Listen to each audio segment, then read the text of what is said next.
everybody is winding down their day, having conducted a very productive day, despite challenges, because challenges is what? A part of the process, right? We talk about that. Look, I'm going to share a story with you. Some of you have heard this story before, but I'm going to add a part that I have never added because I want to share something with you. I want to show you how things work when we talk about success.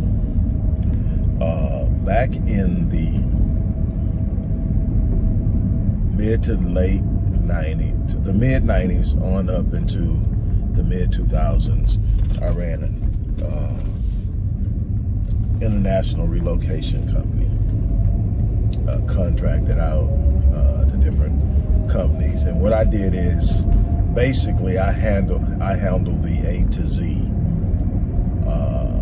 responsibilities and tasks of expatriating and repatriating high-level executives for a number of different companies, including Unical, EDS, based in Dallas, Nortel, Flora Daniels. There was some private individuals, the former conductor of the Houston Symphony. I returned him back to France. So I helped him actually repatriate back to France after years of being the conductor in Houston. I think that was like 2002. But by far, the most memorable responsibility I had was the repatriation of all of the expats for Enron when Enron collapsed. This is memorable to me, not only because of all of the storylines that it got and the workload that it produced, because I was literally working on this. This wasn't something I was outsourcing or giving. I was literally working this myself. These were huge contracts, a lot of money flowing, a lot of responsibility. So I was handling them myself, which created an unbelievable workload. But it was a learning experience for me in more ways than one. Anyway, what made it memorable wasn't the press coverage, the impact on the stock market, and all of the other things that everybody probably thinks and remembers. Remember, I'm dealing with the employees. I'm repatriating high-level executives, so 6- and 7-figure employees and their staff. I'm repatriating them. I'm bringing them back to the United States. But the difference in this and what I normally do in a repatriation, normally in a repatriation, I'm repatriating you, I'm bringing you back, I'm telling you where your new location is going to be, I'm getting you set up with a new home, I'm getting you set up with your school district, I'm doing all those things, I'm getting your household goods prepared to be delivered to your new home, I'm shipping all of your stuff that you took with you back, some as a sea shipment, others as an air shipment. I'm handling that. Any updating of documents, depending on how long you're going, you may have to get a new driver's license, or you get your driver's license renewed, and things of that nature, as well as helping the family, the wife especially, get reacclimated, because normally these were executives were men. Every now and then that would be a woman, but predominantly men. So the difference is, normally that's what I'm doing. In this instance, I'm repatriating them back to severance. They are being terminated, laid off, whatever the term you want to use. But they're coming home to the fact that they no longer have this cushy job that some of them had for years. And anyway, I'm coming back. So in this process, you're given everything they need to know. If they're repatriated to a new position, you give them the position, you give them the salary, you give them the allowances they have. Some of them have car allowances, housing allowances, even housekeeping allowances. But in this instance, I'm repatriating them, and I'm telling them what their severance package is. And you obviously, as you can imagine, you've got a lot of somberness going on. You got a lot of people who are devastated, None more devastating than a lady, I'm obviously not going to call her name, but an older white lady who was this close to retiring. And you might think, well, if she was that close to retiring, no big deal. She was, here's the problem. Because Enron was falsifying their earnings statements, they had employees that were heavily invested in Enron stock. In fact, they were emptying their 401ks to invest in it. This woman had worked for the company for nearly 30 years. She was about to retire. She was expecting to have a nest egg over $1 million. Instead, she retired to debt. Not retired, forced to retire. She was forcibly retired to debt in her 60s. And, I mean, not marketable at that point. Nobody wants to hire a 60-year-old. And then even if somebody hires her, you got to work how long before you can get your bearings? Probably the rest of your life. Now, me personally, I don't have a problem with working the rest of my life, but I don't want me working the rest of my life to be because I have no choice, because if I don't, I'll starve or I'll be homeless. And I've told you this part of the story before, but there was another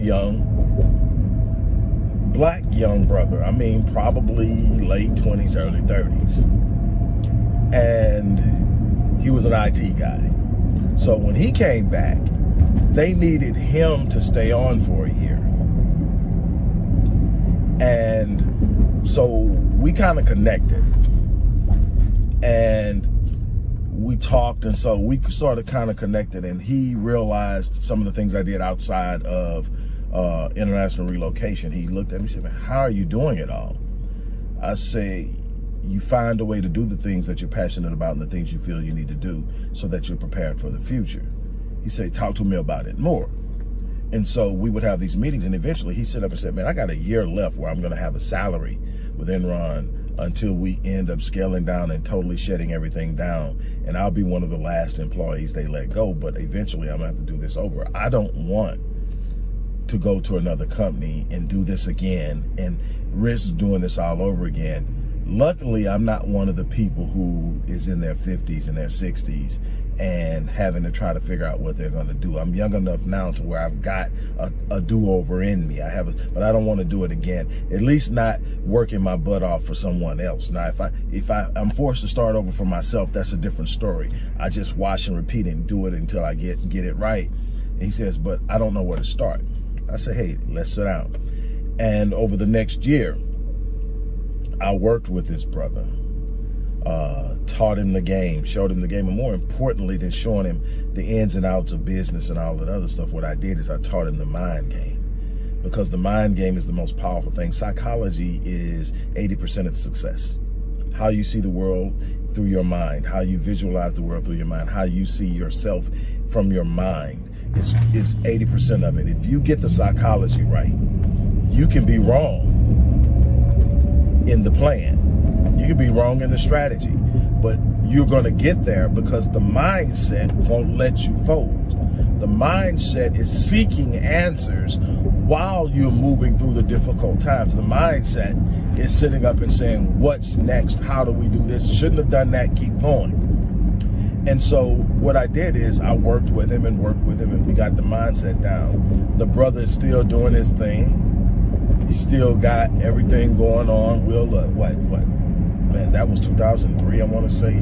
Something like 2003 or 2004. Nope, definitely wasn't 2004. So it was either in 2002 or 2003. I can't remember right now the exact, but for a year I worked with him. And man, the dude is, laced. He's great. He's doing fine. Never had to hold another job down. Nothing against holding jobs, but when you set your mind to say, this is what I want to do, and I don't want to be dependent upon another person to provide me with my income, and you set your mind to do it, and then you set out and you do it. I'm not telling you it was easy for him all the time. I'm not telling you that it's always been easy for me. It's been some trying times. And if you're pushing yourself, there's never this time where it's just so easy and laid back, because you're not settling. And if you're not settling, you're pushing yourself. And you're pushing yourself, you're at a place of discomfort. I tell people all the time that one of the things that makes me successful is I've gotten comfortable with being uncomfortable. And matter of fact, when I find myself being too comfortable, and nothing seems to be tugging, there's no resistance, there's no pushback, there's no adversity, there's no obstacle, I start to wonder what's going on. Am I challenging myself enough? Am I pushing myself to go in the right direction?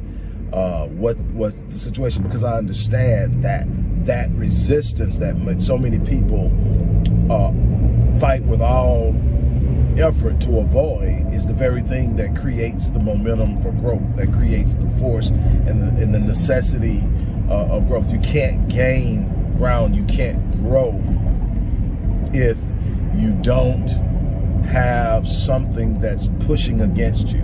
That's what creates the force that basically demands that you get stronger mentally, emotionally, psychologically, and yes, physically. Why am I sharing this story with you? Because I want to tell you something. The people that I brought back, that woman wasn't the only one. There were a bunch that were devastated, but she was definitely devastated the most. She lost the most in the sense of where she was. She didn't lose the most money-wise, but she lost the most in value. That $1 million to her was probably worth the $5 million some of the others lost. Because number one is she was at an age where she really didn't have, any idea what she was going to do in the future. She's retirement age. Finding another job that was going to have any longevity and any real true bite to it. Go get a job at Walmart that wasn't going to cover her expenses. She wasn't living a Walmart type life. So she was in that situation. Now there were other people who lost more, but they were going to be able to recover because number one, they were probably younger.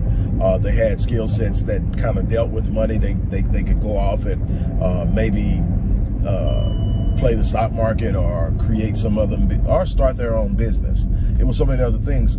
She didn't have that skill set. She didn't plan for that. She planned on retiring from a company. She was working from the old model of go to a company, find a good job, stick with that job, show that job loyalty, don't quit, be there for 30 years, retire, get your pension, and walk away and live off of your pension. But truth is, who can really live off your pension? Some people survive off of a pension. Very few people live off of a pension. The amount of money you would have had to make in order to have a pension that you can live off of means that you made enough money that if you played the game right, you're not living off the pension anyway. So why am I telling this story? Because there are so many people out there right now that think they're safe. For whatever reason, it may not be the same reason, but for whatever reason, they think they're safe. They think that everything's good. Just wake up every day and go to work. The problem is, the thing that you're messing with isn't yours. It belongs to someone else. Maybe they're handling it right. Maybe they mean you well. Maybe they'll do right by you. Maybe even they may have intentions to do right, but something goes wrong. What is your next play? Don't wait on life to deal you a hand that forces you to take action. I tell people all the time, sometimes you make a move and you jump. Other times you refuse to move and you're pushed. What you don't want is to be pushed and have to figure that out. Can you do it? Absolutely can. You can absolutely do it, but that's not the position you want to be doing it from.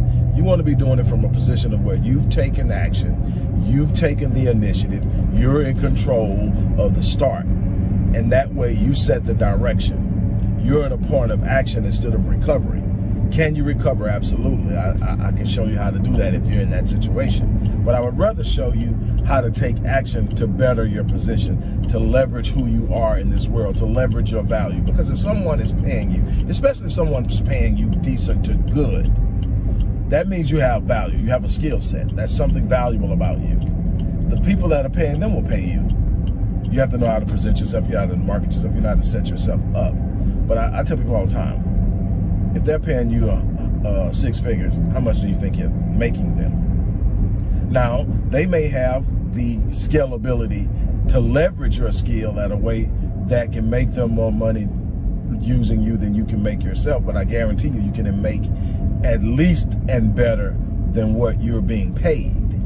on your own, and it's yours. Yeah, you're going to have to work for it. You're going to have to get out there.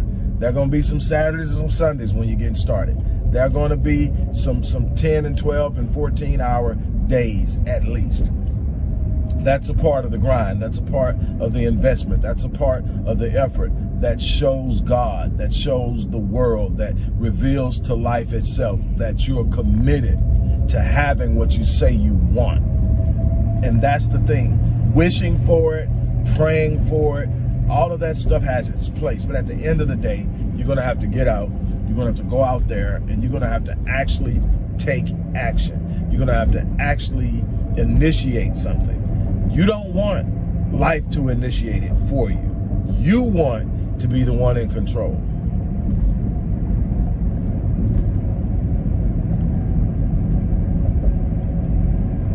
I absolutely love doing what I'm doing. And when I worked with this person that I told you about, we actually became cool, became friends. We started to go out, hang out, and connect. And we became cool. And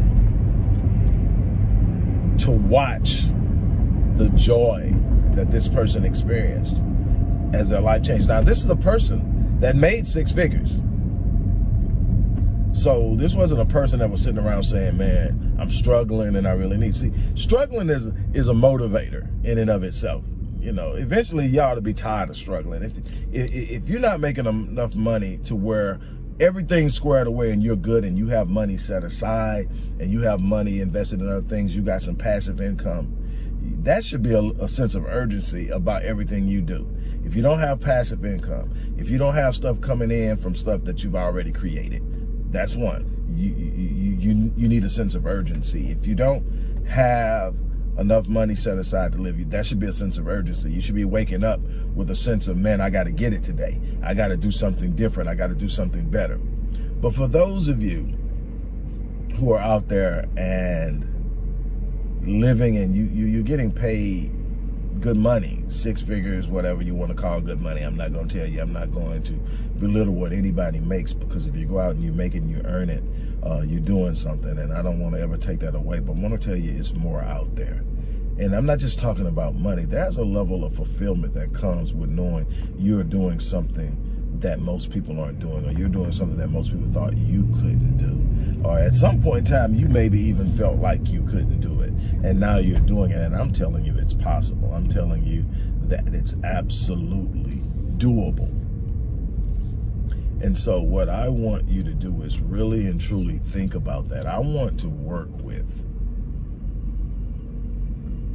those of you who are serious. I mean serious, because what I'm talking about doing is going to take commitment. It's going to take time. But I'm talking about doing something exceptional with where you are today. And I'm talking about getting it done in 2022. I'm not talking about, hey, look, man, look, 5 years from now, you're going to, I'm talking about 2022, your life can change. I mean, change for the better and change forever. Doesn't mean that you're not going to face adversity down the line. It just means that you're going to be better prepared to deal with it. And I want to work with you. Also, everybody out there, I don't care where you're at, you should want to be a part of the Epic Realm community of high achievers. This is an environment. It's not just a community, it's an environment that I've created for people to come together and encourage one another, to fan each other's flames, to share knowledge, to put their concerns and their ideas and their thoughts on the table, and to have conversations and dialogues about what's possible, to brainstorm. Everybody is out there. Nobody's left behind. Nobody's on an island. Nobody's left alone. And another thing it will allow you to do is to build a community of people that will also allow you to build your circle. Building the right circle is of the utmost importance, and so many people miss that. Some people make it so difficult because of simply not having the right people around them. We want to set all that up. We want to create programs in this community that are designed only for members, that are for members, that are at no cost to members. And these are going to go monthly. Every week. We had our first Q&A session Saturday. It wasn't as many people as I like, but the people that were there shared. They posed their questions, but they also offered answers and advice, and it was great. Of course, I gave my 2 cents, and I think it was great. I know a couple of people reported back to the group on the platform that we use and talked about how much they were helped. And we're going to continue to do this for every Saturday, unless something happens, and you'll be notified if something gets pushed off to another day. But on Saturdays, we're going to do these Q&As, and then we're going to have these courses each month. Everything from finance to entrepreneurship and how to start a business, how to write a business plan.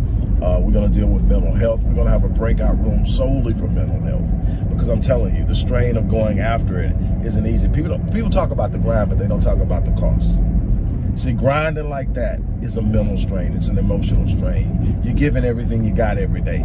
It takes its toll, and nobody wants to talk about that. But we're going to talk about ways that you can mitigate the pressure that comes with going for the goal, aiming for the fence. And we're going to talk about it. We're going to show you ways that you can manage that you become mentally and emotionally stronger. This is going to be a holistic experience. So I want you to be a part of that holistic experience. And with that being said, I'm going to get off of here. The link to connect with me and work with me one-on-one in the Savage and 6 program. This is just a 6-week program. Oh, but it's intense.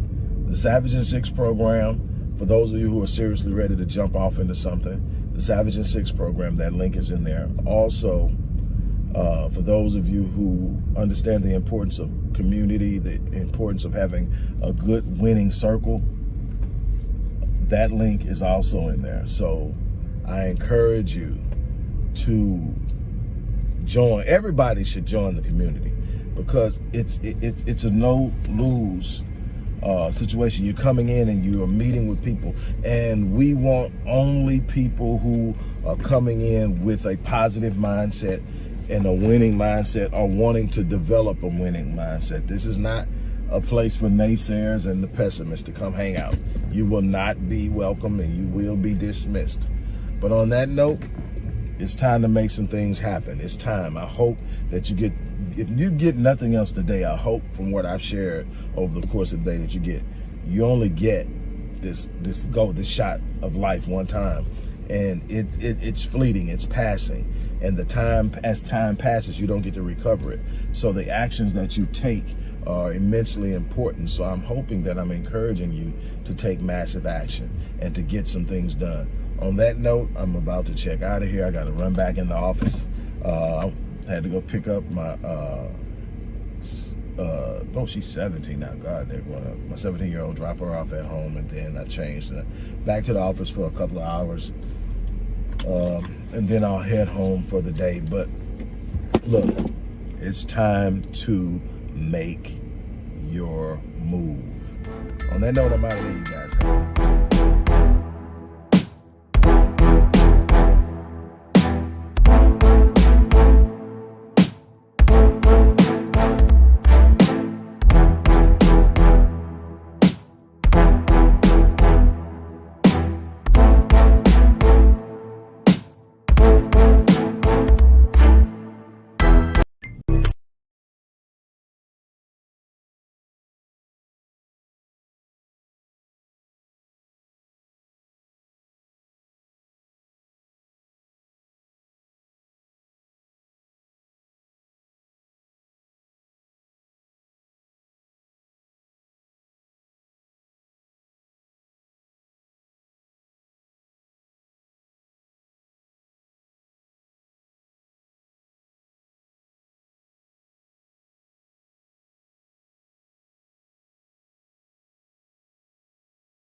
Devastation.